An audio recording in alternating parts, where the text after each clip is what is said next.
Bonjour à toutes et à tous et bienvenue sur Le Pompon, le podcast qui s'intéresse au parcours atypique et inspirant des entreprenantes et entreprenants du Sud-Ouest. Je suis Théo Robache, animateur d'événements et de médias, entrepreneur soucieux du bonheur des autres, désireux d'aller à la rencontre de profils épatants pour vous partager leurs histoires. Au travers de ces rencontres, j'aime comprendre cette vibration si créatrice, si inspirante, si porteuse qui anime mes invités. Quand on la connaît, quand on s'octroie le droit de la vivre plus souvent, alors elle devient régulière et c'est là qu'on tend vers un alignement avec nos besoins. Ce podcast est un mélange de découvertes d'univers, de conseils assimilés à du développement personnel, d'inspiration, de partage d'une vision de la vie plus apaisée et positive. Alors j'espère profondément que ces témoignages pourront vous inspirer. Est-ce qu'on peut réindustrialiser la France ? Comment on crée une marque de chaussures from scratch, sans mauvais jeu de mots ? Pourquoi s'engager toujours plus ? Quand Sophie me partage son parcours, j'écoute avec une attention toute particulière. Elle qui a travaillé 10 ans chez LVMH est aujourd'hui la cofondatrice de la marque de chaussures sur mesure Chamberlain. Installée en Dordogne avec Franck, son associé, c'est un véritable parcours du combattant qu'ils ont mené pour que Chamberlain soit toujours debout aujourd'hui. De son entreprise qui a traversé le Covid, en passant par ses engagements auprès du MEDEF ou de la Convention des entreprises pour le climat, Sophie partage avec beaucoup de sincérité son parcours et sa vision d'une industrie française qui a tout pour être florissante. Un épisode dans lequel on rit beaucoup, parfois un peu jaune sur les aberrations de ce monde, mais ça reste un épisode plein de peps à l'image de Sophie. Alors je vous souhaite à toutes et à tous une très belle écoute. Bien sûr qu'on soit tout bon par ici, je suis à combien ? Tac, ok, c'est parti. Bonjour Sophie. Bonjour. Merci d'avoir accepté mon invitation. Merci à toi. Je suis très contente de te recevoir sur Le Pompon. Et bien pour commencer, est-ce que tu peux te présenter s'il te plaît ? Alors, Sophie Angster, j'ai 40 ans et je suis la cofondatrice de la société Chamberlain qui fabrique des chaussures sur mesure en Dordogne. Ouais, très bien. On va revenir sur tout ça petit à petit évidemment. Tu voulais faire quoi quand tu étais petite ? Eh bien, je voulais être comédienne. Ok, ah ouais, j'étais pas prêt. Trop cool. Voilà, je faisais beaucoup de théâtre. J'avais monté une troupe avec des copains au lycée. On jouait dans des petits villages. C'était super drôle. Tu avais des fois des habitants du village qui venaient nous voir à la fin de l'été et qui n'étaient jamais allés au théâtre de leur vie. Donc, on les faisait beaucoup rire. Mais ma maman trouvait que c'était pas un vrai métier d'aller au cours Florent et tout ça et que c'était dommage. Ouais. Donc, du coup, j'ai fait CADG, l'école de commerce de Bordeaux. Yes. Pour avoir, j'allais dire un vrai métier entre guillemets, mais c'est vraiment le... Voilà, mais du coup j'étais au bureau des arts et j'étais responsable du pôle théâtre, donc mais voilà. nous avons un point commun complet, parce que j'ai été au bureau des arts de mon école de commerce et j'étais responsable théâtre et opéra. Énorme. Ouais, donc comment ne pas oublier sa passion, enfin en tout cas au début, maintenant j'ai plus le temps, mais Ouais, voilà. Ok. Chouette. Et quand tu fais tes études donc à Kedge, est-ce que tu as déjà un peu une idée en tête de ce que tu veux faire après ? Pourquoi tu te diriges vers Kedge ? Est-ce que tu as fait le choix comme moi en disant bon, je sais pas quoi faire pour apprendre un truc qui m'ouvre suffisamment de portes ? Je savais pas exactement ce que je voulais. Après une école de commerce, ça ouvre plein de possibilités. Et moi j'aime beaucoup l'art. Et du coup j'avais envie, au fur et à mesure, je me suis dit, et si je travaille dans le luxe, ça pourrait combiner un peu le côté artistique, artisanal, et puis travailler sur des jolies publicités avec des beaux objets. Donc voilà, je me suis orientée là-dessus. Ouais. Et du coup, suite à Kedge, j'ai fait plusieurs stages dans le luxe et j'ai intégré LVMH. Yes, parce que tu es passé par Montblanc et Sephora. Ouais. Enfin, je sais pas si Sephora on peut le considérer comme du luxe. Si, enfin... Tu peux éviter tu peux éviter la réponse si tu veux.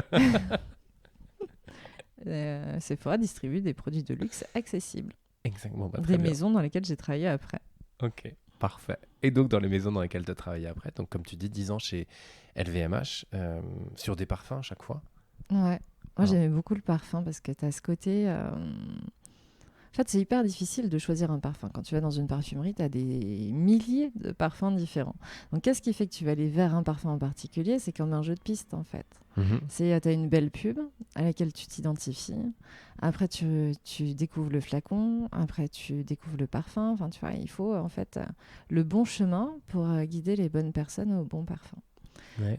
Et c'est ça qui me plaisait. Et après, quand tu travailles sur les parfums, tu travailles avec des sculpteurs, en fait, qui sculptent des flacons. Des mecs hyper intéressants, c'est des artistes. Et puis après, voilà. Donc j'aimais bien cet univers-là, de par le côté artistique. J'aurais pas pu faire du marketing chez Erta, tu vois. Ça ne m'inspirait pas. J'aurais été moins bonne. T'avais effectivement peut-être un petit peu moins de créativité, un petit peu moins d'art chez Erta, avec tout le respect qu'on a pour eux. Voilà. et pour le coup, dans toi, ton activité, je vais plutôt d'abord aller sur ton expérience chez Givenchy, Parfum Givenchy. Tu étais chef de projet e-commerce, en tout cas, tu as terminé chef de projet e-commerce chez eux. À quel point tu étais proche de l'art ? Parce qu'au final, tu dis, tu parles des sculpteurs qui font ça, mais... Challenge. Donc, j'intègre chez Parfum Givenchy en stage au développement parfum sur le parfum star de l'année qui devait être un blockbuster. Ça n'a pas été le cas, mais bon, bref. Il y avait beaucoup de moyens. Du coup, c'était hyper intéressant. J'arrive là-dessus. Drôle d'histoire sur ce parfum. Plein de rebondissements. Tu avais l'impression que c'était le cas marketing où rien ne va. Donc, tu apprends plein de choses, du coup, et tu te dis, mais c'est pas possible que dans une boîte, ce soit aussi désorganisé, même, en fait, ou qu'il t'arrive des choses comme ça à ce niveau-là. Mais en fait, c'est la vraie vie de toutes les boîtes. Donc, je fais mon stage chez Sephora, après chez Givenchy au développement parfum. Et ensuite, normalement, il m'avait prévenu qu'il recrutait jamais les stagiaires parce que les stagiaires, c'est trop jeune. Et puis, en plus, j'avais pas fait une des très grandes écoles de commerce c'était pas dans lesquelles ils préfèrent recruter. Dans leur quadrillage. Voilà. Il se trouve que j'avais bien bossé et qu'il y avait une fille en dépression au département marketing opérationnel international. Ils étaient en grosse galère, donc ils me proposent un nouveau stage. Je dis, non. J'ai déjà beaucoup bossé pour pas beaucoup, donc ok, un CDD. Donc je fais un CDD de 2 mois, puis finalement c'est reconduit. J'ai un CDD de 3 mois, un CDD de 6 mois. Voilà, donc et puis en fait, je m'épanouis beaucoup dans ce côté-là. Alors c'était plus côté artistique parce que là, au marketing opérationnel international, tu es en direct avec les marchés. Et en fait, tu aides les directions des marchés à lancer les nouveautés produits, donc tu les formes et puis tu travailles avec eux sur des opérations marketing locales. Qui était cool. Et puis mon CDD arrive à la fin et là, ils recrutent la nana qu'il fallait qu'elle reprenne le poste parce qu'elle avait vécu en Chine et si et ça, il fallait lancer la Chine. Et ma boss m'avait dit, écoute, là, je dois lancer un site e-commerce. Et c'était à l'époque où le e-commerce, c'était pas beau. C'est-à-dire que personne n'y croyait, que les grandes marques ne voulaient surtout pas aller sur Internet parce que tu vas pas vendre des produits sur Internet. Et Bernard Arnault poussait pour que justement les marques intègrent le site e-commerce de Sephora notamment, qui ont eu beaucoup de mal à lancer. Et là, ok, on fait le site e-commerce Givenchy. Elle dit, j'ai personne, est-ce que tu le fais avec moi ? On a 4 mois pour le faire. Gros le challenge parce que le patron de Givenchy voulait lancer avant Dior. Ah ouais, génial. Et Dior allait le lancer bientôt, donc j'avais 4 mois, donc j'arrive, ma boss il connaît rien, moi je connais rien. Et du coup, je me forme toute seule. Je vais voir les sites e-commerce d'autres branches, de plein de choses. Je me forme toute seule, surtout. Et c'était un peu une start-up chez Givenchy. Parce que tu dois créer, en fait, tu dois tout créer jusque... Donc, il y a le site e-commerce où j'étais accompagnée par des gens de la branche, je sais pas, PCIS, ça s'appelait. Enfin bref, des mecs qui t'aident, qui sont pas toujours facilitateurs d'ailleurs. Et c'était plus compliqué avant. Mais après, il fallait voir toute la logistique. Donc, il fallait monter ça. Moi, du coup, j'allais souvent à Beauvais où on a l'entrepôt. J'ai trouvé une fille qui s'embêtait un peu dans son job, qui a accepté de gérer la petite partie e-commerce, répondre au téléphone. Donc, c'est moi qui l'ai formée sur toutes les questions que les clients pouvaient poser. Je lui ai organisé une formation spéciale au siège avec les gens qui étaient spécialisés dans les produits sur le soin pour qu'elle puisse répondre à toutes les questions concernant la peau. Après, il fallait développer les boîtes en carton, il fallait les cartes d'accompagnement, négocier un partenariat avec Chronopost, tout. Effectivement, on est en mode start-up. Comme si je montais ma boîte. Et donc, on a un tout petit budget. Et ce qui était hyper difficile, c'est que le directeur financier n'y croyait pas. Et du coup, moi, du haut de mes 23 ans, je me retrouvais en réunion avec le PDG de la boîte, directrice marketing, le DAF, qui faisait tout pour me casser. Et du coup, je devais assumer mes positions et me battre pour lancer ce site. Et on l'a lancé en 4 mois. Ok, ça a été fait expérience. Avant Dior. Avant Dior. Wow. Challenge accepted. Voilà. Et après, il a fallu faire tourner le site. Donc, c'était les tout débuts de Facebook. Je testais des pubs. J'avais mon petit budget. Tous les jours, j'ajustais. Je faisais tout toute seule, en fait. Okay. Et puis une fois que ça roule, ça roule, tu vois, ça devient moins intéressant pour moi. Donc après, j'ai travaillé sur la partie CRM, j'accompagnais, donc c'est tout ce qui est fidélisation client à l'international, parce que tu avais quand même des filiales, notamment au Japon, qui développaient des cadeaux tout seuls dans leur coin. Tu pouvais même te retrouver avec un paillasson Givenchy ou des choses comme ça. Donc il y avait un peu de travail à faire pour réorganiser ça. Et suite à ça, j'ai intégré du coup Parfum Christian Dior comme responsable CRM Europe. Ok. Voilà. Yes. Chouette, enfin, belle expérience pour le coup, merci de ce partage, de se dire, comme tu dis, à 23 ans, ça forge aussi un certain caractère, une certaine confiance en soi aussi, enfin, ça aurait pu complètement te casser, mais j'ai l'impression que ça a plutôt... C'était chaud, hein. Tu sais qu'il y a un jour, je vois le numéro du président de Givenchy qui m'appelle, moi. Donc, je réponds, c'était ma boss, elle dit « Ouais, Sophie, il faut que tu montes tout de suite », et du coup, je monte. Et puis c'était la fin de mon CDD, tu vois, je savais pas encore si j'allais avoir... tu vois, je savais qu'elle essayait, mais c'est compliqué. Et là, il me pose une question, et puis il était pas d'accord avec moi, et puis je me suis dit, de toute façon, foutu pour foutu. Parce que tu vois, de toute façon, je pars demain, mon CDI, c'est fini demain. Donc je lui dis que je suis pas d'accord avec lui, et je lui explique pourquoi, et je donne tout, tu vois. Et je sors du bureau, et là, dans l'ascenseur, je me mets à pleurer, mais je m'arrêtais plus de pleurer. Je me dis, mais je suis trop bête. Je vois le président toute seule, et en fait, je lui dis que ce qu'il dit, c'est fou. Je dis, mais je suis qui pour dire ça? Je suis trop bête. Et je m'arrêtais plus. Et une heure après, ma boss arrive, elle fait, je sais pas ce que t'as fait, mais t'as un CDI. Ah, c'est génial, c'est énorme. Voilà, comme quoi, tu vois, croire dans ses convictions, aller jusqu'au bout, ça peut payer. Et ça, c'est ce qui a vraiment débloqué le truc. C'est canon. C'est chouette comme apprentissage.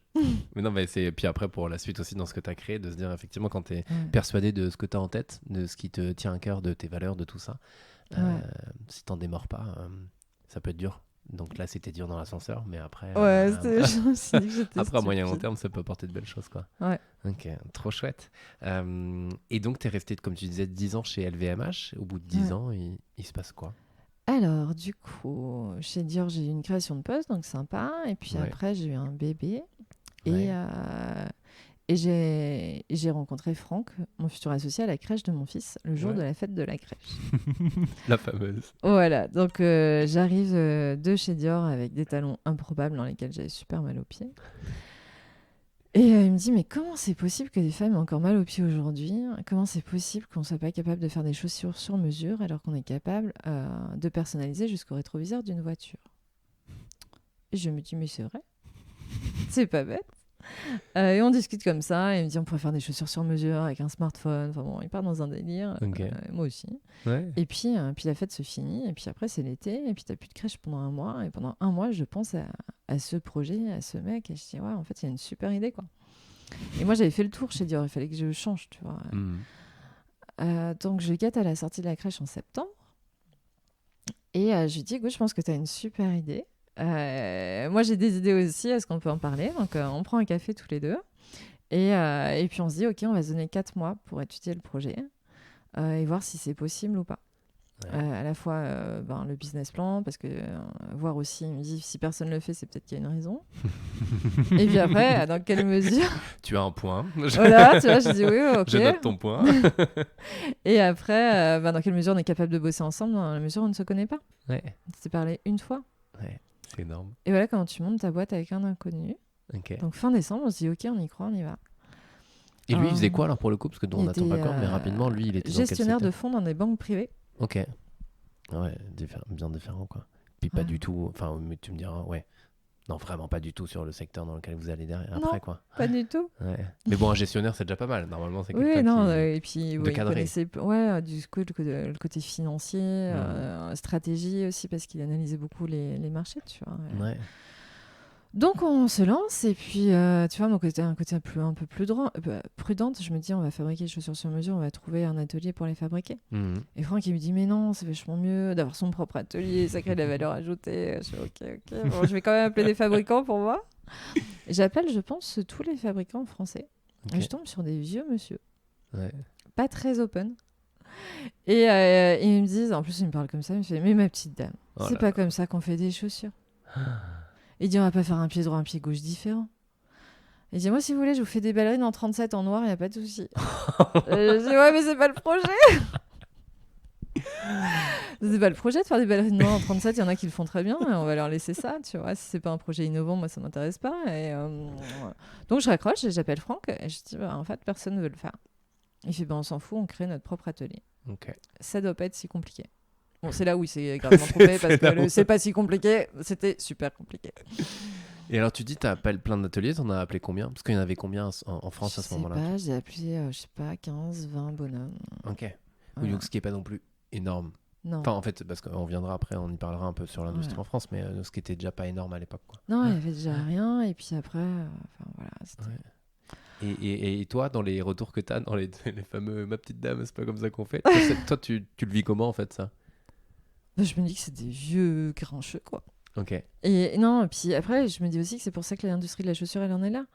Tu vois, c'est un métier où c'est vieillissant. C'est des gens qui ont tellement morflé aussi, donc ils n'ont pas su s'adapter. Ils n'ont pas innové. Ils ferment tous les uns derrière les autres. Donc t'as pas cet élan. Voilà. Et puis t'arrives avec un projet innovant, ils n'ont pas envie de t'accompagner, quoi, en fait. Et c'est dommage pour eux. Ouais, complètement. C'est comme ça si tu passes à côté de plein d'opportunités. Ouais. Donc, on décide d'ouvrir notre propre atelier. Ouais. Donc, ça commence par chercher le bon endroit. Ouais. Le bon endroit, ça veut dire qu'il faut un endroit où il y a encore des savoir-faire dans la chaussure.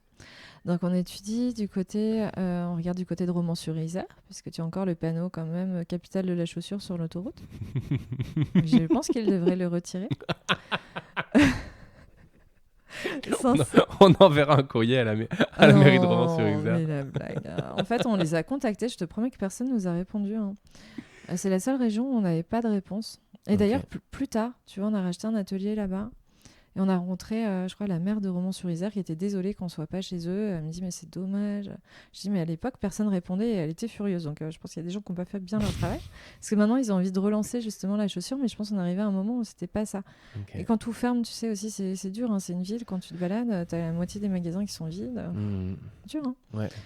Donc, ils ne répondent pas. Du coup, on regarde du côté de Cholet où tu as encore des grosses entreprises comme Eram, quelques-unes.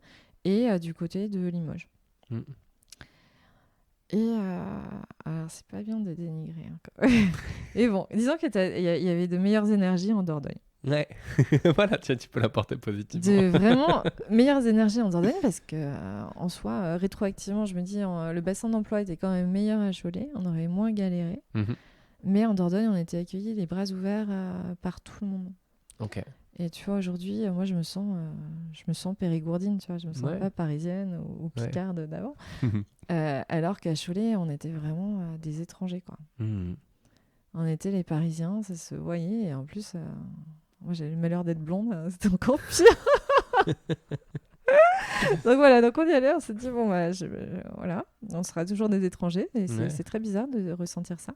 Donc on a décidé de s'installer en Dordogne. Là, il y a eu plein d'histoires, parce que tu vois, on a visité plusieurs ateliers. Les ateliers de Cholet étaient canons, hyper bien équipés, avec la fibre et tout.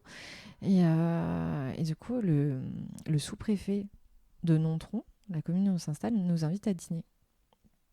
Alors moi, je pensais qu'il y avait plein de chefs d'entreprise à cette soirée avec Périgord Développement. Et en fait, il n'y avait que Franck et moi, et le mec de Périgord Développement, et puis quelques élus, le maire de Nontron et le sous-préfet, et qui me dit alors comment s'est passée la journée. Je sais que vous voulez aussi aller ailleurs. Est-ce que vous voulez, qu'est-ce que vous pensez de la Dordogne? Je dis voilà, on a visité un local. Alors je ne sais pas combien il coûte, mais c'est sûr qu'à Cholet ça coûte tant et c'est plus moderne. Et là, le maire de Nontron nous propose un tarif ridicule. Il dit écoutez, moi je vous le fais à ce prix-là. Je dis vous êtes sérieux? Je vais vous gagner des fonds, monsieur le maire. Là. Il y a de l'amiante dans votre local. Il y a un truc qui ne va pas. Mais il voulait vraiment qu'on s'implante et du coup je voyais Franck qui me regardait et me dit qu'est-ce qu'elle raconte encore, mais du coup comme ça on a eu un super local à un prix dérisoire et j'ai même été on s'est rendu, enfin tu vois, quand on a voulu signer, je découvre qu'en fait on était dans la zone industrielle de Goula. Et là je dis à Franck mais c'est quoi un Goula? Ça va être quand même sur nos boîtes de chaussures, sur tout ça. Le Goula en fait c'est un morceau de la gorge de porc qui sert à faire du pâté. Alors je dis à Franck, on peut pas aller là en fait. Il dit Sophie, tu commences pas avec tes histoires et tout. Là, on va signer. Tu vois, on allait signer dans 3 heures. Je m'en fous, je le dis au maire. Je dis au maire qu'il change le nom de la rue parce que là, ça va pas être possible. Ah, j'adore. Et donc, Franck m'interdit de le faire. Parce que effectivement, ça sert à rien de faire des histoires avec des gens qui ne nous connaissent pas. En plus, je suis la blonde parisienne. Tu vois. Et donc, on arrive au moment de signer. Charmant, monsieur le maire et tout. Puis je regarde, je dis vous savez ce que ça veut dire le goût là, monsieur le maire. Je dis voudrais. Et du coup, je lui explique. Et je dis c'est pas possible. Hein. Il me dit non, c'est pas possible. Ah, non. Je dis on peut changer le nom. Il fait ok, on change le nom de toute la zone industrielle. Mais non. Là, Franck dit attention parce que ça veut dire changer le nom pour toutes les entreprises. Il dit là, Sophie, c'est même pas arrivé que tu vas embêter tout le monde. Déjà la merde. Donc, on décide de changer juste le nom de la rue. Et il nous a laissé choisir le nom. Et du coup, on a appelé Chemin de la Manufacture. Ok. Et là, c'était vachement plus classe. Ouais. Tu vois c'est énorme. J'adore. En toute délicatesse, quoi. C'est ça qui est génial. Ok. Mais qui ne tente rien à rien. Exactement. Et les détails, hein. Tu vois, on dit le diable est dans les détails. Ouais. Mais, tu vois, ça fait partie des choses. Et moi, c'était pas possible que on soit dans la zone du goût là. Donc, on installe notre atelier, on trouve un local vide, on rachète des machines en liquidation judiciaire à Cholet, justement. Donc, on a failli, tu vois, on s'est dit, on pourrait peut-être rester à Cholet, mais on sentait bien que les salariés avaient bien envie d'être au chômage. Donc, on les a laissés. Et on est parti avec les machines. Okay. Et on a recruté une équipe et c'est là où les galères ont commencé parce qu'en fait, on s'est rendu compte que le bassin d'emploi qu'on nous avait promis, il n'était plus vraiment là. Enfin, il était là il y a 20 ans, c'est sûr. Mais là, il n'était plus là. Ouais. Donc, pour trouver des experts qui savent encore fabriquer des chaussures convenablement et au niveau de qualité qu'on souhaitait, c'était compliqué. Donc, on recrute l'équipe cœur au début. On se fait accompagner par le CTC qui vient nous aider à former le Centre technique du cuir à Lyon. Okay. Qui nous a aidé à former nos salariés sur les premiers produits. Mais tu vois, pendant 1 an, on développait en parallèle l'application smartphone qui prend les mesures des pieds. Et alors, dans un premier temps, c'est sûr, l'application ne marchait pas. Donc, toutes les chaussures sur mesure ne m'allaient pas. Et après, il y a eu un moment où on s'est dit, mais en fait, l'appli marche, c'est juste nous, on ne sait pas fabriquer des chaussures sur mesure. Tu te dis, ouais. Et là, voilà, parce que déjà, tu as du mal à fabriquer des chaussures en taille standard, mais que là, il faut les faire sur mesure. Et que, en fait, tu vois, c'est pas un carré, un pied. C'est en fonction de la hauteur de talon, en fonction de la morphologie de ton pied, il y a des règles métiers qu'on connaissait pas. Et Franck regarde pas mal de vidéos et tombe sur une vidéo d'un mec qui était le maître bottier de la célèbre marque à la semelle rouge, qui faisait les chaussures sur mesure. Et il me dit, ouais, c'est un mec comme ça qu'il nous faut. Lui, il n'avait pas remarqué la semelle rouge. Je dis, oui, le mec est génial, mais c'est juste qu'il a déjà un super boulot, quoi. Et donc, on cherche en fait des bottiers, on en rencontre certains qui nous donnent un peu des conseils, mais en fait, le savoir-faire, il n'est pas théorisé. C'est des artisans qui le font très bien, mais l'intelligence de la main, tu vois. Ils ne savent pas expliquer, et en fonction des différents bottiers qu'on voyait, ils ne me mesuraient même pas les pieds de la même façon. Okay. Mais ça veut pas dire que si j'avais été jusqu'au bout de la démarche, les chaussures ne m'auraient pas été. C'est juste qu'ils font à leur façon. Ouais. Donc Franck a essayé un peu de décoder des vieux bouquins qu'il a lus et commencé à industrialiser le savoir-faire bottier. L'idée, c'était de proposer des chaussures sur mesure, mais bien moins chères que chez des bottiers. Chez un bottier traditionnel, tu démarres à 2000. Okay. Chez un connu, tu es plutôt à 3500 € la paire. Et nous, l'idée, c'est de les faire pour 700. En gagnant du temps dans les process de prise de mesure de fabrication. Et un soir, alors qu'on désespérait, hein, on n'y arrivait pas, on se disait on arrête tout, alors peut-être on met l'atelier à l'étranger, en Italie, là où tu as encore des savoir-faire développés. Et on va à une soirée à laquelle on n'avait pas envie d'aller. Et à 22h30... C'est toujours comme ça. Ouais, tu sais, tu te forces et tout. Et à 22h30, Franck voit un mec passer dans la rue, il me dit « Regarde ». Je fais quoi ? Il dit « Mais regarde ». Je dis « Non, mais le mec, il a une chemise à fleurs. » Je dis « Je connais pas des gens avec des chemises à fleurs, donc non. » Il me dit « Mais si ». Il dit « C'est le mec de la vidéo. Le mec de la semelle rouge. » Et il me dit « Mais regarde ». Je regarde, je fais « Ah ouais ». Il fait « Bon, ben, tu trouves un truc, t'y vas. » Je dis « Bah, vas-y, toi. » J'adore. Et bon, bref, on se regarde et on se dit bah, « T'as la chance de ta vie qui est en train de passer, en fait. » Ouais. Au moment où tu veux tout arrêter. Ouais. Les synchronicités, 22h30. Donc, je lui cours après dans la rue, comme Bridget Jones. Et je l'attrape et il se retourne et je dis je crois qu'on se connaît. Je vois Franck pareil qui se tire une drôle de tête. Je dis bah, il a qu'à y aller. Donc, elle est partie encore. Mais en même temps, je savais pas quoi lui dire, spontanément. Et il me dit je sais pas, je travaille dans la chaussure. Je dis bah moi aussi. Bon, même si on n'était pas loin d'être au même niveau. Ouais. Et je dis, mais je vous aurais pas vu genre à la télé. Il me dit, ah, mais peut-être dans ce reportage, un métier d'art pour moi. Je dis, mais vous êtes le mec de la vidéo. Et là, en fait, je lui dis, mais spontanément, que c'est un peu grâce à lui qu'on s'est lancé dans la chaussure. Parce que c'est vraiment, cette vidéo-là, on l'a regardée 15 fois, il avait l'air tellement génial. Mmh. Et à la fin, je crois que Fred, il avait même une petite larme, quoi. Je crois que je l'ai ému parce que j'étais hyper spontanée. Ouais. Et à la fin, je dis, bon, bah, du coup, vous êtes toujours chez la Semelle Rouge. Ouais. Et il dit, bah non, je suis partie hier. Mais non. Pareil, je dis, c'est pas gentil de vous moquer de moi aussi. Il dit, non, je suis partie hier, voilà, pour plein de raisons, qu'il le regardait après avoir passé 10 ans là-bas. C'est et lui, il faisait des chaussures sur mesure pour les stars, donc des chaussures sur mesure confortables. Et je dis, mais vous faites quoi? Il fait, bah, je sais pas. Je dis, parce que moi, j'ai plein d'idées pour vous.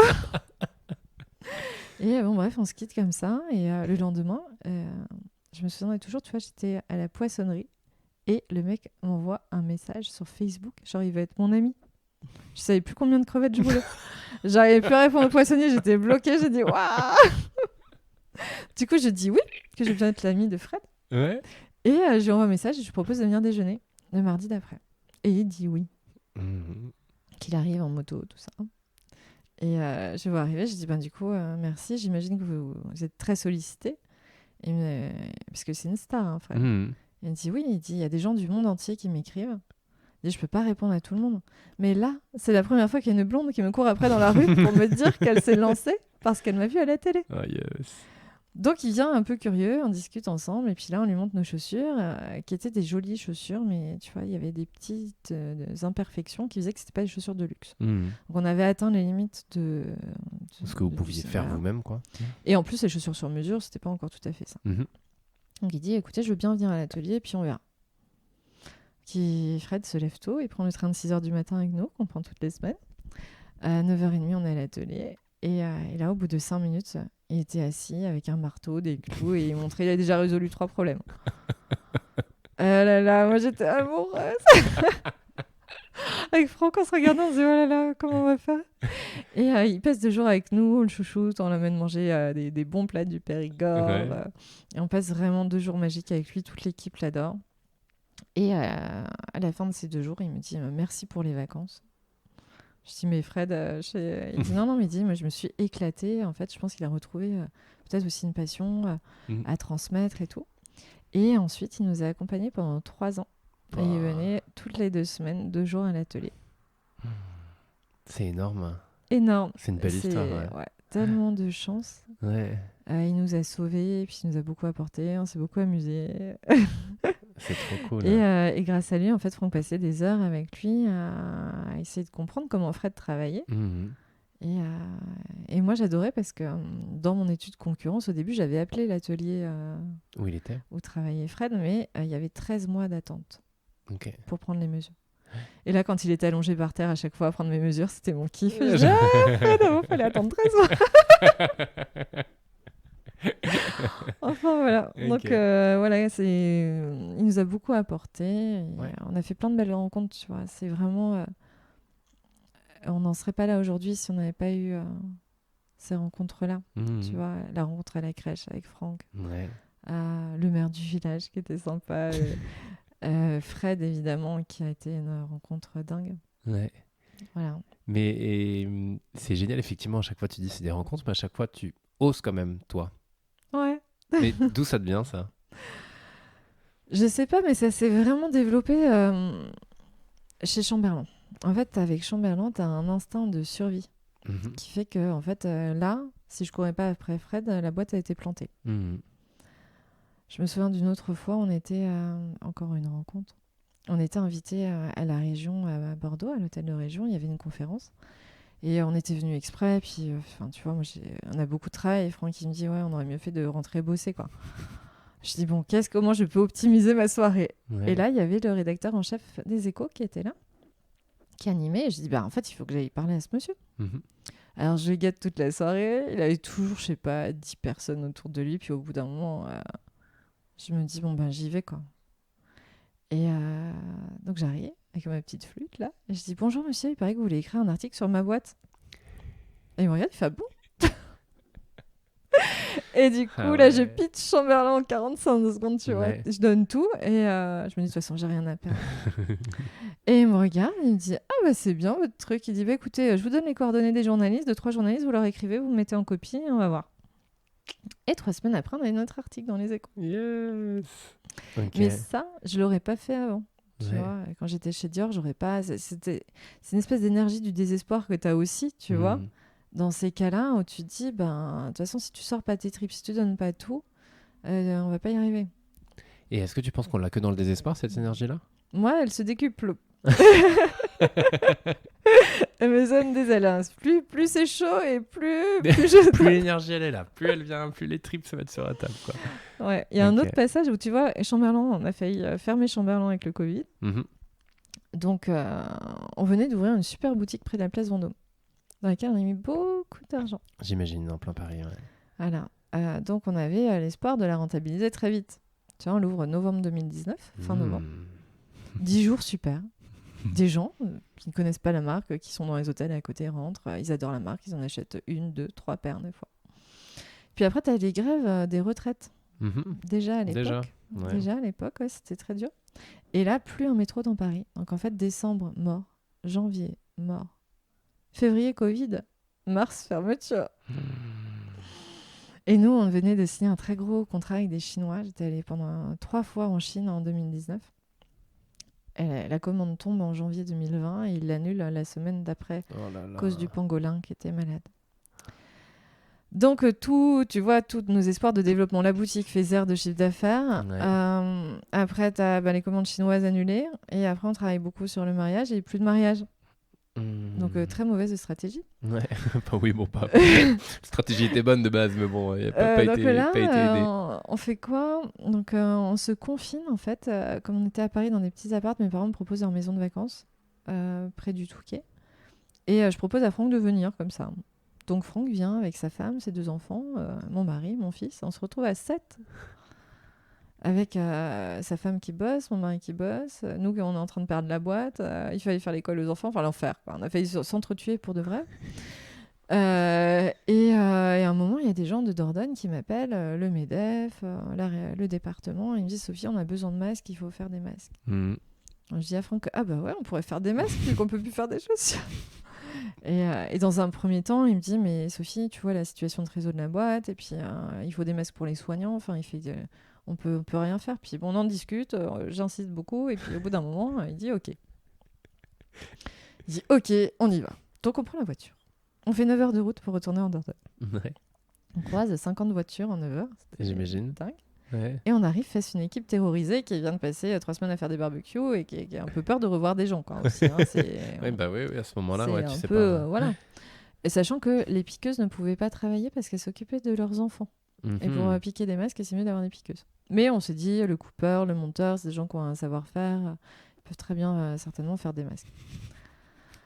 Donc, premier jour, on réorganise l'atelier. On fait 400 masques.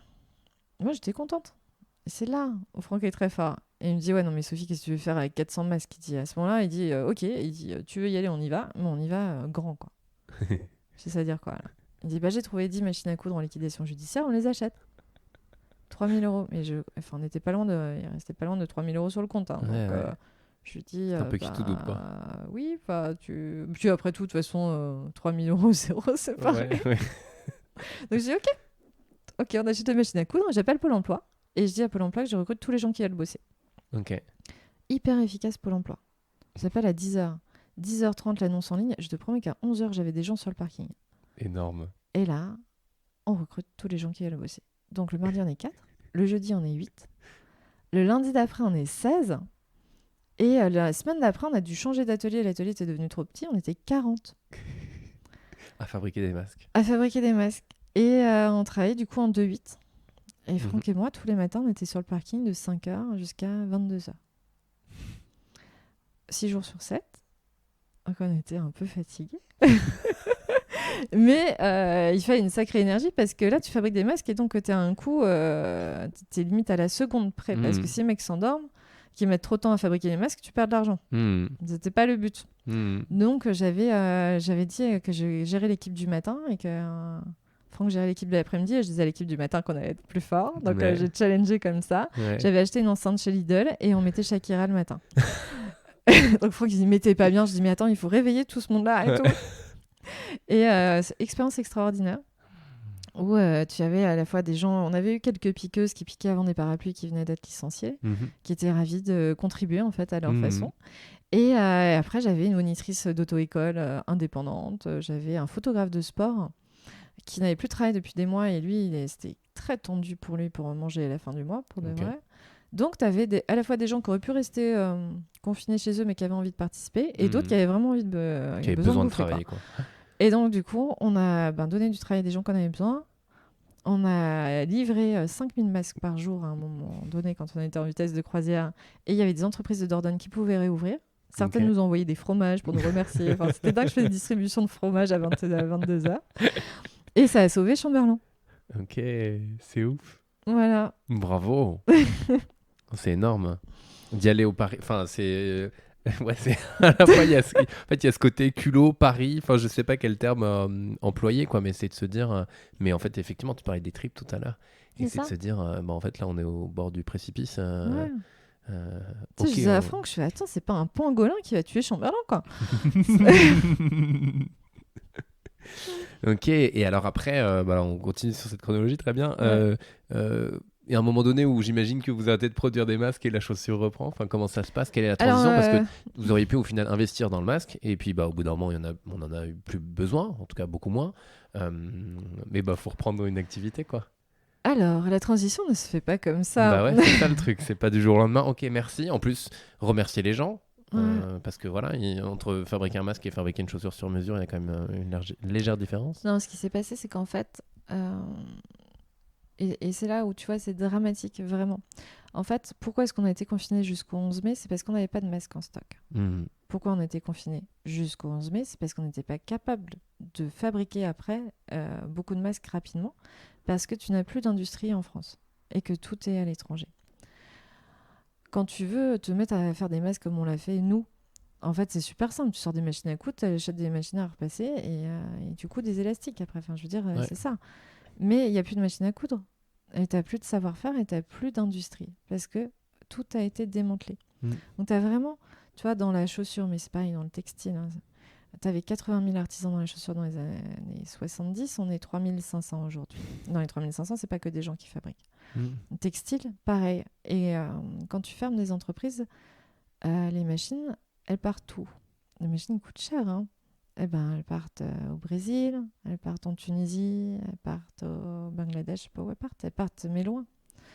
Donc si toi-même tu veux déjà refaire les choses, tu dois acheter des machines chères. C'est pas au même prix que ces gens-là. Et puis là, quand tu veux te réveiller, nous on a trouvé des machines à coudre en liquidation, on s'est bougé, mais tu vois, ça prend du temps. Et donc tu te donnes à fond. Et il y en a plein comme nous qui se sont mis à bosser comme des chiens, alors que t'en as plein qui faisaient les barbecues dans le jardin. Tu vois.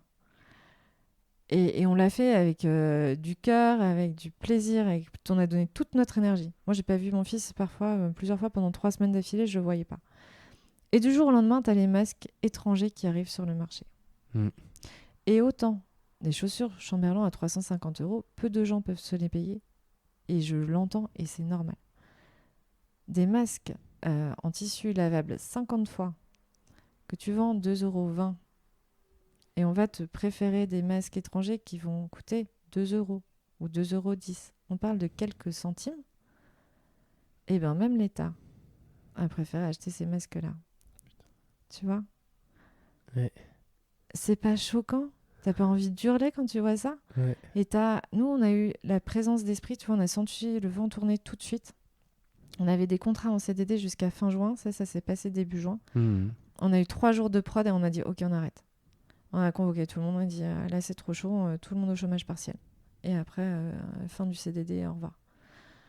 Et quand l'État, même l'État, hein, ou les autres entreprises, préfèrent pour quelques centimes de moins acheter à l'étranger, et ben en fait, t'as des gens qui retournent au chômage. Et c'est des gens que l'État paye.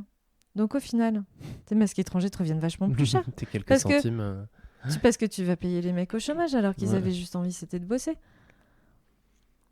Et ça, je trouve qu'on a vite oublié.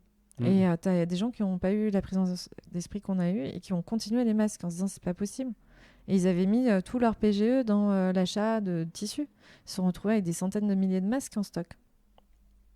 Tu vois, qu'ils n'ont jamais écoulé parce qu'en plus après les réglementations ont changé. Et puis voilà. Et nous, notre vocation, c'était pas de fabriquer des masques toute notre vie, mais si ça avait pu continuer encore à une époque, on en avait besoin, tous, et ben ça aurait donné du travail à des gens. Plutôt, il y a des entreprises qui ont fermé aussi, qui ont été liquidées suite à ça. On protège pas assez notre industrie, en fait. Et on nous demande de nous mobiliser, mais tu sais, ce coup-là, tu le feras pas 2 fois, hein. Crier au loup et t'as tout le monde qui se bouge, puis la deuxième fois, tu dis ok. La première, tu nous as vu à la fin, alors faut pas. Voilà. Ouais. Et c'est super dur en fait. Ouais. Et aujourd'hui, t'as plein de gens qui veulent réindustrialiser, mais comme je te dis, quand les machines sont parties, racheter les machines ça coûte cher. Donc nous, on s'est équipé d'ailleurs en rachetant 3 ateliers en liquidation. Donc on est bien équipé de machines qui sont anciennes mais qui travaillent bien. Mais après, t'arrives à un moment où t'as plus personne pour faire la maintenance. Moi, des fois, on est obligé de faire venir des gens d'Italie pour réparer des machines. Parce que plus personne ne sait faire en France. Tu vois ? C'est ouf. On marche sur la tête. Ouais. On importe tous nos vêtements, nos chaussures. Tu vois, les chaussures, c'est 87% sont fabriqués en Asie. Je crois qu'il reste moins de 3% de la production mondiale en Europe. Parce qu'après, tu as aussi les pays africains et tout, c'est pas mieux que l'Asie. Et en Asie, les gens, c'est souvent des femmes, sont très mal payées et travaillent dans des conditions dramatiques. Et on préfère importer ça parce que moi, c'est ce que j'appelle l'esclavage des temps modernes. En fait, on a des esclaves qui bossent pour nous loin, mais on les voit pas. Tu vois ? Ils sont cachés. Donc en fait, quand tu achètes un t-shirt à 2 €, une paire de chaussures à 20 balles, c'est pas une bonne affaire en fait. T'achètes toute la misère du monde. Mais au lieu d'acheter 1 ou 2 paires, t'en achètes plein. Tu t'en fous. Puis ton t-shirt à 2 balles, si à la fin de l'été il est pourri, tu le jettes. Et après, qu'est-ce que tu fais de ce nouveau déchet de mauvaise qualité pour la planète ? Enfin, tu vois, c'est démentiel. Et alors que dans les années 70, dont je te parlais, les gens achetaient des vêtements fabriqués en France. Et c'était pas impossible. Alors nous, évidemment, sur Champ-Malon, on s'est positionné sur un segment niche de luxe parce qu'on a des frais fixes qui sont très élevés, forcément. Mais avant, c'était possible d'acheter du moyen de gamme, des produits accessibles, fabriqués en France. C'est pour toutes ces raisons-là que tu t'engages ? Ouais. Parce qu'en fait, je suis choquée. Tout me choque en ce moment. Je suis un peu révoltée. Et à mon niveau, j'ai envie de faire changer les choses parce que je me dis, si j'attends que les gens le fassent, en fait, il se passe rien.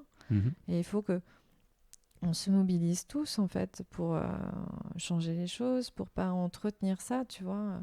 Puis même, c'est un non-sens de faire venir des baskets qui ont fait 6000 km pour arriver jusqu'à nous et qui finissent en solde, voire à une certaine époque. Heureusement, maintenant, depuis très peu, c'est interdit, mais tu avais des marques qui préféraient brûler les invendus. Notamment de très célèbres marques de luxe qui brûlaient pour des millions d'euros de vêtements. Donc c'est insensé. Le gâchis, la pollution, et tout ça pour pas être en solde. Et c'est pour ça aussi que, tu vois, chez Jean-Marlon, on a choisi ce mode de fabrication à la commande. Donc tu as ou la partie sur mesure, ou maintenant on fait aussi de la pointure standard personnalisable. Mais en fait, on ne fabrique que ce dont les gens ont besoin. C'est-à-dire quand les gens ils viennent en boutique ou ils commandent sur le site e-commerce, une paire qui n'existe pas. Et à partir du moment où ils passent leur commande, on va lancer la paire en fabrication. Alors ça aussi, il faut apprendre aux gens. Il y en a qui s'impatientent. Ils disent comment ça dure 5 semaines. Bah ouais. Ça prend 5 semaines. Demain, je pense qu'en s'organisant beaucoup mieux, et sur certains modèles, on pourrait peut-être même viser les 2 semaines ou même moins. Mais aujourd'hui, vu notre organisation, les volumes de commandes, on préfère annoncer 5 semaines et pas décevoir. Mais du coup, ça veut dire aussi accepter d'attendre pour une belle paire de chaussures de qualité que tu pourras conserver, réparer dans le temps.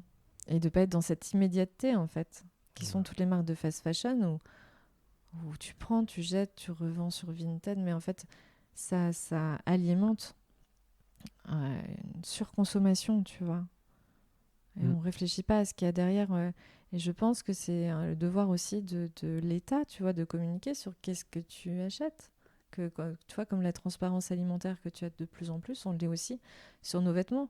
Je pense que si on savait, si sur chaque vêtement qu'on achète, tu savais qui l'a fabriqué, combien elle a été payée et dans quelles conditions, peut-être tu n'aurais pas envie de l'acheter, en fait. Ouais. Tu vois ? Ouais, c'est clair. Bon, ça va, je me suis dit, je me suis habillé, c'est des marques françaises, donc ça va. Je fais quand même attention, j'ai du Opal, du Asphalt, du Fago, ça va. Fago, c'est peut-être le moins bien dans tout ça, mais bon, bref. Et même ma montre est française. Bon. Je ferme cette parenthèse. Et donc, oui, je parlais d'engagement. Effectivement, moi, je vois notamment deux choses. Au-delà de l'entreprise, ce qui est déjà énorme, mais bon, pour moi aussi, ça part des entreprises, ça part aussi des politiques. J'ai envie de te parler du COMEX, 40 MEDEF. Est-ce que tu peux nous en parler ? Et après, on parlera de la convention. Mais pourquoi rentrer au MEDEF ? Eh bien, au début, je ne voulais pas rentrer au MEDEF. Moi, le MEDEF, j'avais pas une super image du MEDEF. Tu vois, je suis dans une famille, mes parents sont profs, enseignants, toute ma famille est de gauche. Enfin, tu vois, du coup, le MEDEF, c'est pas, on n'en parle pas trop à table. Tu vas pas directement, quoi. C'est pas le premier réflexe. J'y vais pas. Et puis, en plus, le MEDEF, dès le début, dès l'inauguration de l'atelier, ils font des appels de pied à Franck pour qu'on adhère. Et Franck, il me disait, on pourrait peut-être adhérer. Je lui dis, mais qu'est-ce que tu veux qu'on adhère ?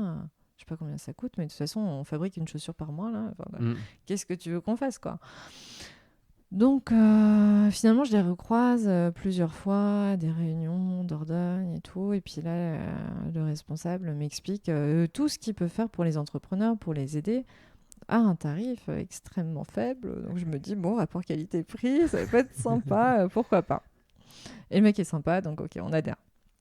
Et un mois ou deux après, juste après, François m'appelle et il me dit, écoute, voilà, Geoffroy Roux de Bézieux, président du MEDEF, a envie de créer ce qu'ils ont appelé par la suite le COMEX 40. Donc, c'était un groupe de jeunes chefs d'entreprise de moins de 40 ans, issus d'un peu tous les départements, dans tous les secteurs, de toutes les tailles, pour l'aider à le challenger un peu, ce qu'il appelle le poil à gratter du MEDEF, pour avoir des idées issues de chefs d'entreprise qui ont une vision différente et plus jeunes. Je lui dis, mais écoute, François, je n'ai pas le temps, en fait. Puis il me dit qu'il a déjà parlé de moi, en fait, que ce serait pas mal que je dise oui. Donc je dis ok, et il se trouve que je rejoins du coup le groupe du COMEX 40 avec une parité, donc même plus que la parité, puisque tu as 23 femmes, 22 hommes, et la présidente, c'est Paola Fabiani, qui est une femme extraordinaire. Et c'est vrai qu'au début, on se retrouve tous là à 45 à se demander ce qui va se passer. Mais au final, en fait, on a travaillé sur des groupes de travail, sur les flux migratoires, sur la transmission des entreprises, sur plein de sujets différents. Et on a eu accès à des experts, en fait, incroyables, que ce soit des économistes ou là, plus récemment, même un paléoclimatologue reconnu qui est dingue. En fait, du coup, ça nous nourrit. Ça nous permet aussi d'échanger. En fait, tu vois, quand tu es entrepreneur, tu n'es plus dans une entreprise avec tous tes collègues. Voilà. Là, ça te permet de recréer du lien et d'échanger avec des gens qui vivent les mêmes galères que toi.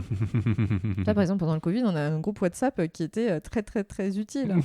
Avec des gens qui avaient des infos en avance ou des choses, des questions qu'on pouvait avoir sur les RH, sur comment gérer le personnel. Ouais. Enfin, du coup, c'est vraiment riche en échanges, en partage. Moi, ça m'a beaucoup apporté.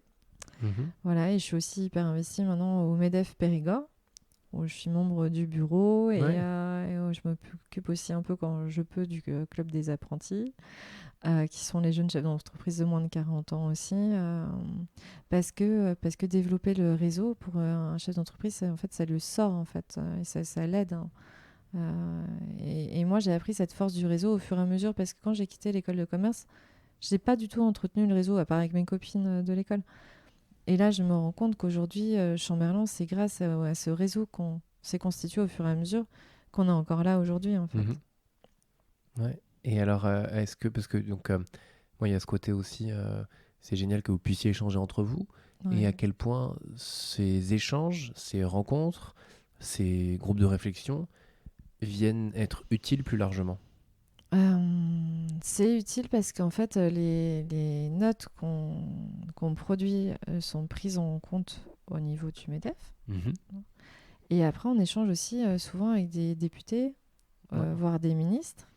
Dans des petits échanges autour de petits déjeuners où moi je sais que même personnellement quand j'ai fait passer tous ces messages au niveau de la réindustrialisation et tout, j'ai vu qu'en face parfois les gens ça les touchait parce que c'est des choses auxquelles parfois ils n'avaient pas pensé. Et donc je pense que vraiment oui, tout ce qu'on fait au niveau du COMEX 40 ça a une influence en fait et ça a des retombées plus ou moins directes rapidement. En tout cas, tu sèmes et vous semez quelques graines et on voit comment ça pousse. Chouette. Tu as aussi fait partie de l'équipe de la Convention des entreprises pour le climat. Ouais. Est-ce que là aussi tu peux nous en parler ? Oui. Comment ça commence ? Pourquoi tu as envie d'y aller ? Et qu'est-ce que ça concrètement quelle est l'utilité et qu'est-ce que fait la convention quoi ? Ouais. Alors la Convention des entreprises pour le climat, c'est né en fait, c'est d'une rencontre, je pense, entre Éric Duverger et Yannick Servant. Et ils se sont dit en fait qu'il y avait eu la Convention citoyenne pour le climat, qui était une excellente initiative, avec plein de super recommandations qui sont sorties de là, mais que quasiment aucune n'avait été prise en compte. Ouais. Ils se sont dit, c'est un beau gâchis quand même. Dommage. Voilà, qu'est-ce qu'on pourrait faire pour que les choses évoluent ? Et ils se sont dit, et si on impliquait en fait des entreprises, 150 dirigeants d'entreprises qui feraient la Convention des entreprises pour le climat. Et l'idée, c'est de comprendre bien les enjeux et après d'accompagner les entreprises à écrire leur feuille de route à visée régénérative à horizon 2030.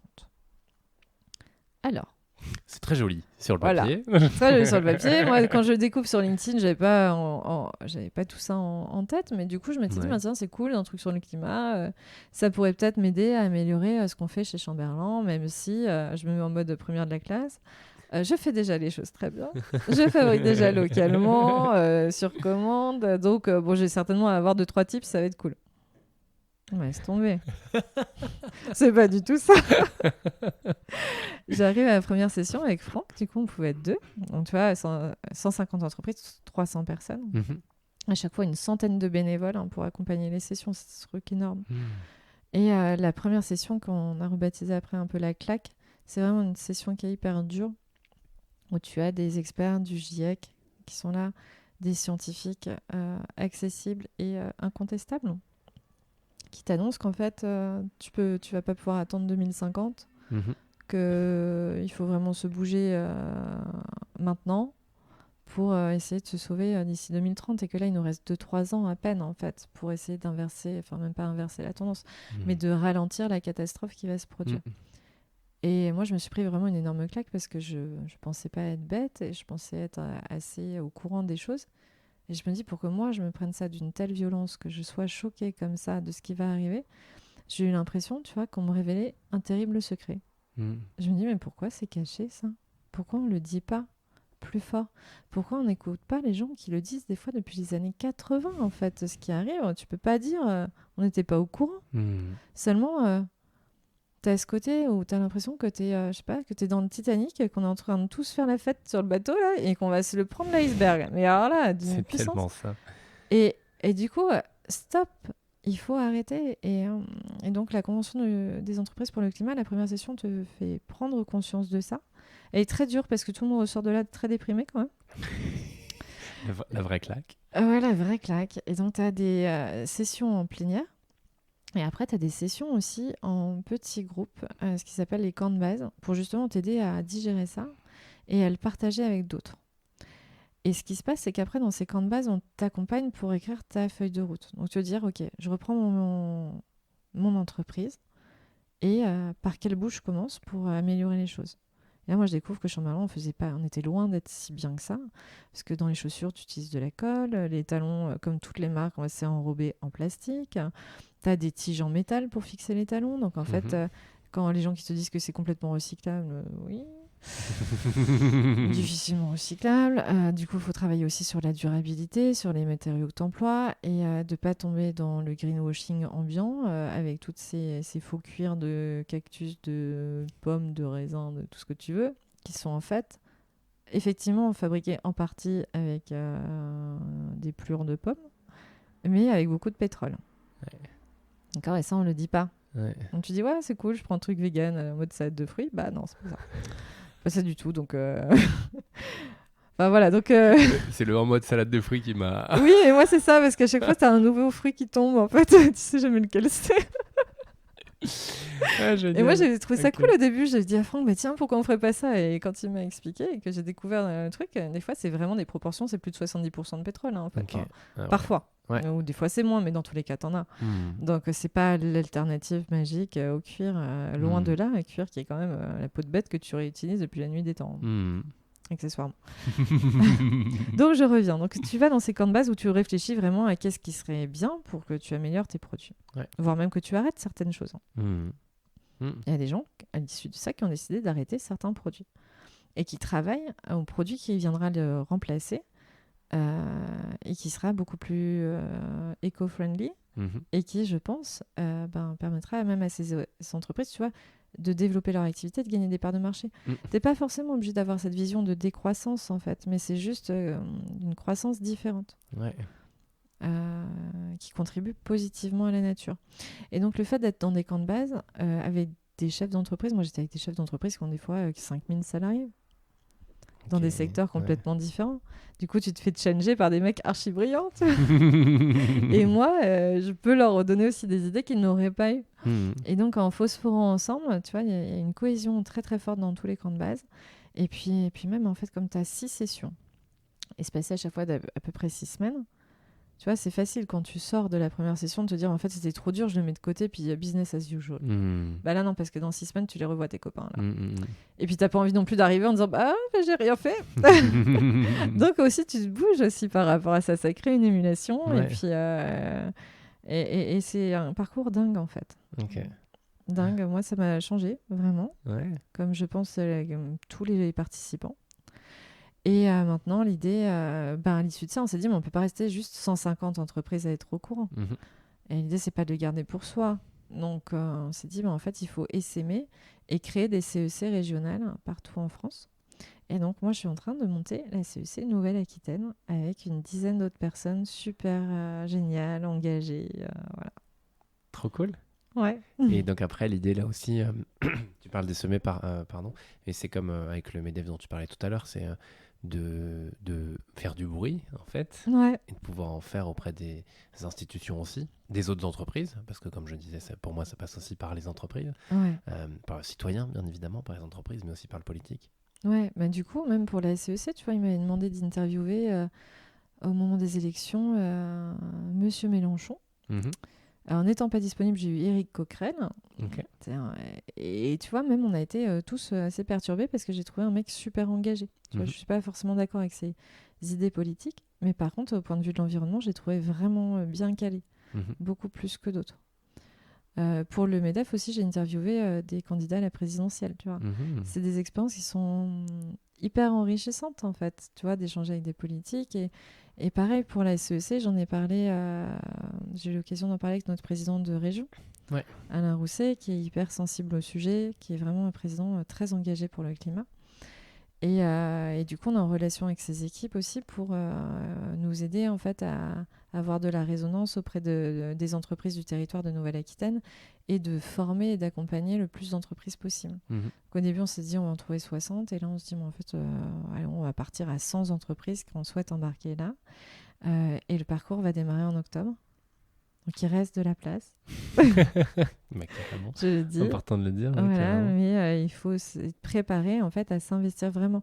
Tu vois, tu as des entreprises qui pourraient avoir la tendance à se dire moi, j'ai pas le temps, donc je vais déléguer à mon responsable RSE. Et ça ne marche pas. Il faut vraiment que ce soit le dirigeant qui soit profondément investi pour qu'il donne l'impulsion dans toute l'entreprise. Parce que pendant trop longtemps, on a confié l'environnement, le climat à même aux directeurs de communication. C'est pas ces gens-là qui vont faire changer les choses, tu vois. Donc avoir des fondateurs ou des dirigeants engagés, ça résonne sur tout le reste de l'équipe. Complètement. Alors j'allais dire comment on va plus vite. Est-ce qu'on peut aller plus vite ? Pour la CEC ? Pour la CEC, en fait, non, mais sur ces sujets-là, quoi, en fait, sur ces thèmes-là, tu vois, parce que bon, t'as dit en rencontrant les personnes du GIEC, entre autres, qu'on a, si on veut bouger, on a 2-3 ans, quoi, en fait. On n'a que 2-3 ans. En fait, pour aller plus vite, il faut que les médias s'en emparent. Et qu'ils arrêtent de donner un espace médiatique à des joueurs de foot. Dingue. Ouais. Mais Alors c'est blessé en même temps. tu vois, dans des stades climatisés, dans des pays très loin. Ouais. Je veux dire, c'est délirant. En fait, on n'accorde pas la place qu'il faut à ce qui devrait tous nous préoccuper aujourd'hui. Mhm. Tu vois, toutes les politiques, toutes les entreprises ne devraient être drivées que par ça. Parce que c'est, en plus, avant, c'était dans longtemps. Mais là, en fait, tu dis qu'on va le vivre. Toi et moi, on va le vivre. On vit déjà un peu. On le On vit le déjà vit un peu. déjà un peu. L'été dernier, Et finalement, tu vois, l'été dernier, ben, le seul avantage que ça a pu avoir, c'est que peut-être les gens ont commencé à prendre conscience. Mais le fait est, c'est que ça, le drame qui s'est produit là, ça va se reproduire quasiment tous les ans. Et que même, tu vois, tu as des experts du GIEC qui te disent que ce qui se passe là à Bordeaux, ça se passera bientôt dans des champs en Picardie, où tu n'imagines pas. Et là, tu n'as pas assez de Canadair, en fait, pour toute la France. Ouais, complètement. Mais c'est une façon... Et acheter des Canadair, tu peux pas en acheter un, l'avoir l'année prochaine, ça prend plusieurs années. Donc en fait, c'est vraiment une politique globale d'anticipation. Tu peux pas te réveiller là et te dire, ah bah la crise énergétique, je l'ai pas vu venir. Non mais ce n'est pas possible. Tu vois, et là, même nos centrales électriques, tu vois, qui fonctionnent avec de l'eau, quand les niveaux d'eau sont trop bas, ça ne fonctionne plus non plus. Et il faut avoir des plans à 10, 20, 30 ans. Et aujourd'hui, j'ai pas l'impression qu'on a ça. Tu vois, on a des gens qui subissent et puis on attend d'être au pied du mur pour des trucs dingues. Et sauf qu'on peut pas trouver une solution dans l'année, quoi. C'est des choix politiques qui prennent 5, 10, 15 ans. Ouais. Et revenir aussi sur cet aspect industrie. J'en parlais juste avant de Gilles Attaf, parce qu'il a créé, ou il est à l'initiative, si je ne m'abuse, des FFI, des Forces Françaises de l'Industrie. Comment on fait pour réindustrialiser, et est-ce qu'on peut réindustrialiser la France? Moi, je suis convaincue qu'il faut le faire. Ne serait-ce que produire localement, tu vois, pour ce que je te disais tout à l'heure sur les masques, pour pas être dépendant. Aujourd'hui, on manque de tout. On manque de Doliprane, on manque d'antibiotiques, parce qu'on a délégué tout ça à l'autre bout du monde. Mais le jour où ces pays-là, pour X raisons, ne nous fournissent plus, tu fais quoi? On ne peut pas être dépendant à un tel niveau de choses aussi stratégiques. Donc, il est important, effectivement, de relocaliser. Après, on vit en ce moment un drame énergétique terrible qui n'aide pas nos entreprises. Enfin, clairement, c'est déjà que c'était compliqué de lutter face à la concurrence des pays asiatiques, notamment. Si en plus tu as cette énergie qui coûte ce prix-là, en fait, tu as un vrai risque là de perdre plein d'entreprises. Et ce que je te disais, en fait, quand tu as un savoir-faire qui disparaît, pour le faire venir à nouveau, ça coûte très cher. Et ça prend du temps. Et quand les gens ne sont plus formés à certains métiers, que tu sais plus réparer les machines, tu vois, tout ça. C'est toute une logique de filière, en fait. Et c'est pour ça que moi, je suis convaincue que la commande publique devrait contribuer et aider ces entreprises. Parce que, tu vois, nous, on n'a pas envie d'avoir des subventions. J'ai pas envie de subventions pour aider Chamberlain ou quoi. Par contre, si demain, tu avais la commande publique qui pouvait assurer d'acheter une partie des chaussures, pas des chaussures à 300 balles, peut-être autre chose, tu vois. Plutôt que de commander, tu vois, il y a eu c'était marrant, tu as dû suivre ça, peut-être à Lyon, là, le maire de Lyon qui a commandé des doudounes au Bangladesh. Ah, j'ai pas fait attention. Ça fait petit buzz sur le maire LinkedIn. de Lyon en plus. Oui, le maire de Lyon en plus. Pardon, mais qui est écolo pour le coup, voilà. Qui est plutôt vert. Mais... Il a commandé je sais pas combien de doudounes pour ses agents d'entretien fabriqués au Bangladesh. Donc il s'est fait allumer là-dessus. J'ai plus vu, moi, pour Paris 2024, les petites mascottes là. Il y a les mascottes et Gilles, justement, on a beaucoup parlé. Mais tu exactement. vois, tout ça, parce que c'est une aberration. C'est-à-dire parce qu'ils sont capables de dire bah ouais, mais on n'a pas la capacité. Bah oui, mais tu sais depuis quelques années quand même qu'il y a Paris 2024. Donc, mais non, c'est juste que, comme toujours, on va aller au moins cher. Et donc on vit au-dessus de nos moyens. Aujourd'hui, on achète des choses qu'on ne pourrait pas, on pourrait pas s'en acheter autant si tout était fabriqué en France. Mais du coup, tu vois, c'est une espèce de distorsion de la réalité qui est pas normale en fait. On devrait acheter moins. C'est comme l'obsolescence programmée sur les machines à laver, tu vois. Ok, tu payes ta machine à laver plus cher peut-être, mais elle te durera tout le temps et elle sera réparable au lieu d'avoir des trucs qui tombent en panne au bout de 5 ans. Tu vois, en fait, quand tu analyses chaque chose, rien n'est normal. Comme si rien n'était à sa place, qu'il fallait tout un monde à reconstruire. Et alors, ça, c'est une vision assez chef d'entreprise / institution. Comment on fait en tant que citoyen qu'est-ce que, effectivement, aller consommer plus français, enfin, en tout cas, parce que le français n'est pas toujours très clean, parce que parfois tu as du made in France et c'est juste parce que tu as un bout de tissu avec un bleu, blanc, rouge dessus, enfin voilà. Mais ça, c'est dur aussi de se renseigner, ça demande quand même. Enfin, les labels, j'en parlais il n'y a pas très longtemps, je me suis pris le chou avec des personnes du pacte mondial de l'ONU. Après, le chou, tout est relatif, mais le pacte mondial, c'est pas un label, mais en gros, c'est les personnes qui, les entreprises payent pour dire oui, je respecte les engagements, les ODD de l'ONU, Objectifs Développement Durable. Mais quand j'ai vu qu'il y avait des Total, des Toutons, des énormes boîtes qui étaient pacte mondial, j'ai dit mais en fait c'est du bullshit quoi. Grave. Ils m'ont dit oui, parce qu'il y avait une réunion à Bordeaux la semaine dernière, j'ai posé la question, je fais est-ce que c'est du déclaratif ou est-ce que vous vérifiez? Il fait non, c'est du déclaratif. Bon, non. Ouais, c'est que du déclaratif pour le pacte mondial. Et donc après on a échangé vite fait sur LinkedIn et il me disait oui mais c'est bien, enfin il faut qu'on en parle, c'est bien d'en parler, ça engage les entreprises. Et moi je me dis non, mais Total là-dedans, ça vient décrédibiliser toutes les autres qui le font et qui sont peut-être très très bien, et j'en ai vu quelques-unes qui faisaient ça très bien. Bref, je m'enflamme sur ces histoires de labels, mais il y a aussi un vrai enjeu, je trouve, d'apporter, tu parlais des médias, mais de l'information aux gens, et les fameux Made in France, juste parce que tu as une étiquette ou un petit truc bleu, blanc, rouge, alors que ça a été produit à l'autre bout du monde, bah, ça va pas quoi. Alors là, tu as justement le label dont Gilles Latta fait président aussi. Ouais. Origine France garantie. Origine France garantie. Ouais. Mais tu vois, ce que je lui disais, c'est encore une fois les bons élèves qui vont payer leurs salariés correctement en France et tout, qui feront tout bien, qui doivent en plus payer pour montrer qu'ils font vraiment du Made in France. Au bout d'un moment, ça va bien, quoi. Ouais, maintenant c'est clair. Tu vois ? Ouais, complètement. Alors il me dit que c'est pas si cher, on va regarder.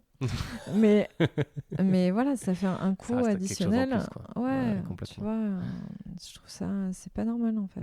Complètement. Et effectivement, en tant que citoyen, comment on fait aujourd'hui ? Je pense que déjà, ça, sur toute la partie nourriture, tu vois, acheter des produits locaux.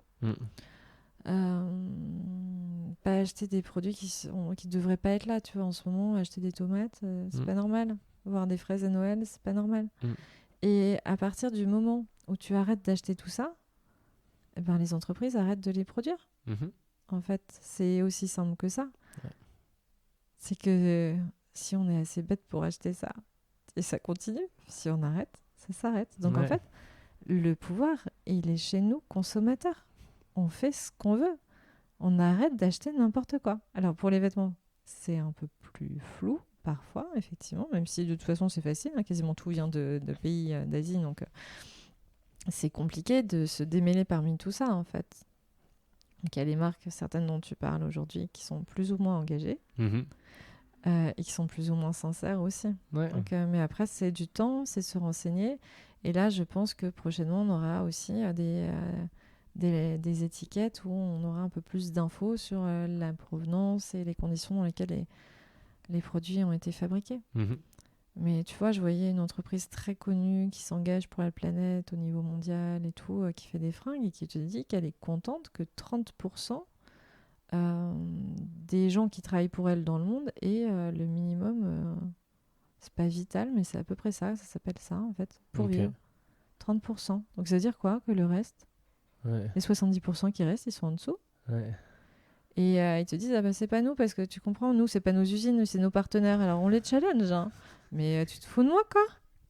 Si tu es désolé de ça, fabrique ton usine au Bangladesh et puis paye-les bien. Au lieu de dire, c'est mon sous-traitant du Pakistan. Non, je suis désolée. Que chacun assume ce qu'il fait. Complètement. Tu l'as un petit peu dit tout à l'heure, mais il y a des moments où toi, t'as failli arrêter. Ouais, plein de fois. Et donc, ce qui t'a permis de te relever, c'est les fameuses triples, le fameux appel du désespoir, les fameuses rencontres. C'est ça. C'est ça, je me dis, c'est pas possible. Il faut se relever. Mais des fois, c'est dur. Enfin, tu vois, c'est dur. Effectivement, je gagne moins qu'avant. J'ai pas je sais même pas quand est-ce que j'ai pris des vacances la dernière fois. Je travaille tout le temps. Je me lève tôt. Mais en même temps, c'est passionnant. Tu vois, je me dis, je regrette pour rien au monde. Je regrette ma vie d'avant. Et donc, il y a des gens qui comprennent pas. Ma mère, notamment, elle comprend pas. Elle me dit, mais t'es fatiguée et tout. Je dis, mais en fait, ça me donne de l'énergie. Et chaque jour, je ne sais pas ce qui va se passer. C'est l'aventure tous les jours. En bien ou en mal. Mais j'ai l'impression que je vis ma vie à fond, tu vois, à tous les niveaux. Et je donne. Après, tu vois, on a eu de la chance aussi. Et la chance, elle vient pas non plus complètement par hasard. Ma mère elle me dit, ah, t'as tout le temps de la chance. Je dis, oui, mais je sors aussi. Enfin, tu vois, pour avoir de la chance, tu peux pas rester chez toi, regarder la télé tous les soirs. Clairement. Si tu sors pas, rien ne va t'arriver. Ouais. Si tu te sors les tripes et tu te dis, bon, ben, j'ai pas envie d'y aller, je vais y aller, puis je vais rencontrer des gens, puis je sais pas. Et en étant désintéressée. Enfin, moi, des fois, je n'étais pas toujours désintéressée. Mais il m'est arrivé plein de choses super en étant complètement désintéressée et en rencontrant des gens extraordinaires qui m'ont beaucoup aidé après. Ouais, chouette. Ça fait un peu plus d'une heure qu'on est en train d'échanger tous les deux. C'est vrai. Ouais. Est-ce qu'il y a des sujets sur lesquels tu aimerais qu'on revienne ou des sujets qu'on n'a pas abordés et tu te dis ce serait cool d'en parler? Et après, j'aurai mes 2 questions de fin. Non, je pense que ça va. Après, il y a des fois des gens qui me demandent comment je fais pour gérer tout ça avec mon fils. Ouais. Et alors, comment tu fais? J'ai un mari qui peut faire beaucoup de télétravail. Ok. Ouais, mais c'est important ça. Et après, il y a un truc. J'ai toujours été hyper transparente avec Raphaël sur mon travail. Ouais. Et je pense que c'est pour ça qu'il m'en veut pas. Tu vois, quand on est parti faire les masques, il me dit, alors maman, t'as fait combien de masques tous les jours? Je dis, aujourd'hui, on a fait 4372. Il aille partout. Et c'est un producteur de fraises. Donc en fait, il s'intéresse vachement depuis qu'il est tout petit. Des fois, il me pose des questions marketing hyper poussées. Il se rend pas compte. Et je me dis, ouais, il y a du niveau ce petit. Et du coup, on échange. Voilà, j'ai des conversations des fois avec lui que je pourrais avoir avec un adulte sur ce genre de choses. Et au début, je pense que je me suis un peu perdue à trop travailler pour Chamberlain parce qu'il était petit. Quand j'ai rencontré Franck, il avait 15 mois. Maintenant, il va avoir 10 ans. Ouais. Mais j'arrive à être pleinement avec lui maintenant. Okay. Tu vois, quand je suis avec lui, je coupe des fois le téléphone. Je ne veux pas le voir. Si la boutique m'appelle, tant pis. Parce que sinon, quand tu es là et que tu n'es pas là, voilà. Il vaut mieux moins de moments, mais à fond, que... d'être là sans être là, je pense. Et ça, tu as réussi rapidement à le mettre en place? Rapidement, je ne dirais pas. Depuis 3-4 ans, je pense que je m'en sors. Enfin, 3 ans. Ouais. De mieux en mieux. De mieux en mieux. J'en ai conscience. Ok, trop chouette. Très bien. Donc mon avant-dernière question, c'est dans les personnes qui nous écoutent. Tu sais, moi, je te l'ai dit, je reçois plein de profils différents. C'est bien des entrepreneurs, des chefs d'entreprise, des sportifs, des artistes, etc. Et les messages que j'aime faire passer, c'est de dire que c'est possible. Et quand on a une petite graine qui nous parle, une petne voix qui nous parle là-haut, c'est pas mal de l'écouter. Mais quel conseil t'aurais à donner à ces personnes-là, justement? De ne pas avoir peur, en fait. C'est ce que je disais un peu tout à l'heure, c'est quand tu as envie d'entreprendre, que tu as un projet, tu auras 1000 personnes qui t'aiment vraiment, qui vont te dire que c'est pas une bonne idée. Parce que c'est trop risqué. Et c'est vrai, c'est trop risqué par rapport à ton petit confort personnel, comme moi, quand j'étais dans un grand groupe. Ouais. Et c'est super risqué de se barrer avec un inconnu au fin fond de la Dordogne, au milieu des champs, dans le truc qui s'appelle le Goula, fabriquer des chaussures. Tu vois? Mais en même temps, si tu oses pas, il se passe rien. Et combien de gens je vois autour de moi qui sont tristes, qui ont perdu leur énergie dans des entreprises qu'ils aiment plus, mais ils bougent pas parce qu'ils ont peur. Et au pire, il se passe quoi? Tu vois, tu perds ton boulot, tu vas galérer, mais en même temps, tu vas faire tellement de rencontres. Je trouve que c'est tellement enrichissant. Quoi qu'il arrive avec Chamberlain, parce que c'est pas encore sur des rails, clairement, tu vois, c'est l'aventure tous les jours. Ouais. Je regretterai jamais, tu vois. Même si ça s'arrêtait demain, je serais déçue, mais je sais tout ce que ça m'aura appris et tout ce que ça m'aura apporté, et jamais je regretterai les salaires que j'ai perdus, que j'ai pas eu en étant ailleurs. Tu vois. Donc j'ai envie de dire, si vous avez un rêve et l'envie de n'importe quoi, mais faites-le, parce que de toute façon, la vie elle est tellement courte. Tu vois, demain, ça s'arrête. Tout à l'heure, ça s'arrête, tu sais pas. Donc, si tu vis pas maintenant, il te restera quoi? Que des regrets. Et enfin, qu'est-ce qui t'anime au quotidien? Je sais pas. L'envie de... la curiosité, l'envie de découvrir des nouvelles choses. La vie, en général, tu vois, tous les jours, je me réveille, je me dis, qu'est-ce qui va se passer aujourd'hui? Et ouais, j'ai envie, là en ce moment, je t'ai parlé de la CEC, je suis tellement en état de choc depuis que j'ai vécu ça que j'ai envie de contribuer à mon niveau parce que je me rends compte que si on peut pas compter sur les autres pour faire les choses. Au bout d'un moment, même si j'ai pas le temps, il faut s'engager. Et là, il y a quand même une catastrophe qui nous arrive, qui va nous arriver à tous. Et moi, je pense encore plus forcément à mon fils. Je me dis, comment je pourrais le regarder demain et de dire, en fait, je savais que ça allait arriver, mon chéri, mais tu vois, pendant ce temps-là, je faisais des chaussures à paillettes et j'essayais de les vendre à des Chinois parce que je trouvais ça cool. Bah non. Non. Ça le fait pas trop, ouais. Non, en fait, rien que pour ça, tu vois, je pourrais pas. Ouais, ok. Sophie, merci beaucoup. Merci à toi. Merci pour ce moment, merci pour cet échange. On te retrouve toi sur les réseaux, Chamberlain aussi, chamberlain.fr,